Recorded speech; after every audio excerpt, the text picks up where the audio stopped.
Hi friends, ఎలా ఉన్నారు? Welcome to my channel. నేను చూపిస్తున్నట్టు ఇలా చికెన్ ఫ్రైని ఒకసారి ట్రై చేయండి. ఇంట్లో వాళ్ళు గిన్నె మొత్తం ఖాళీ చేస్తారు, అంత బాగుంటుంది. రైస్లో బాగుంటుంది, సాంబారు రసం సూపర్గా ఉంటుంది. ఈ చికెన్ ఫ్రై ఎలా చేసుకోవాలో చూసేద్దాం. ముందుగా చికెన్ని 1 కేజీ తీసుకున్నాను. కేజీ చికెన్ని ఉప్పు పసుపు వేసి క్లీన్ చేసుకొని పెట్టుకున్నాను. వాటర్ అంతా ఉప్పేసి 1 అర స్పూన్ పసుపు, 2 స్పూన్స్ కారం వేసుకుంటున్నాను. మీరు తినగలిగినంత మీరు కారం వేసుకోండి. మాకు ఘాటు ఎక్కువే తింటాం కాబట్టి నేను 2 స్పూన్స్ వేసుకుంటున్నాను. 1 స్పూన్ ఉప్పు వేసుకుంటున్నాను, సాల్ట్. అల్లం వెల్లుల్లి జీలకర్ర కలిపిన మిక్సీ పట్టుకున్న పేస్ట్ పెద్ద స్పూన్ ఒకటి వేసుకున్నాను. 1 అర స్పూన్ ధనియాల పొడి, 1 అర స్పూన్ జీలకర్ర పొడి, కొంచెం కొత్తిమీర, 3 పచ్చిమిర్చి చీలికలుగా కట్ చేసి వేసుకున్నాను. సన్నగా కట్ చేసుకున్న టమాటా మీకు ఇష్టం ఉంటే వేసుకోండి, లేకపోతే లేదు. టమాటా వేసుకున్నాను. ఇప్పుడు పెద్ద సైజు 1 ఆనియన్ను సన్నగా కట్ చేసి వేసుకుంటున్నాను.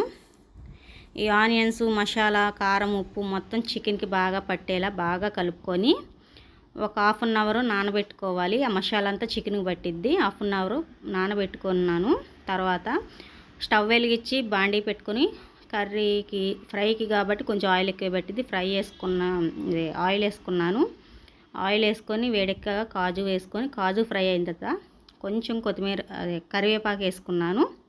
కరివేపాకు కొత్తిమీర 2 కొంచెం ఫ్రై అయిన తర్వాత నానబెట్టుకున్న చికెన్ ఉంది కదా, నానబెట్టుకున్న చికెన్ వేసుకుంటున్నాను ఆయిల్లో. ఇలా వేసుకొని ఒకసారి ఆయిల్లో మనకి బాగా కలిసేలా కలుపుకుందాము.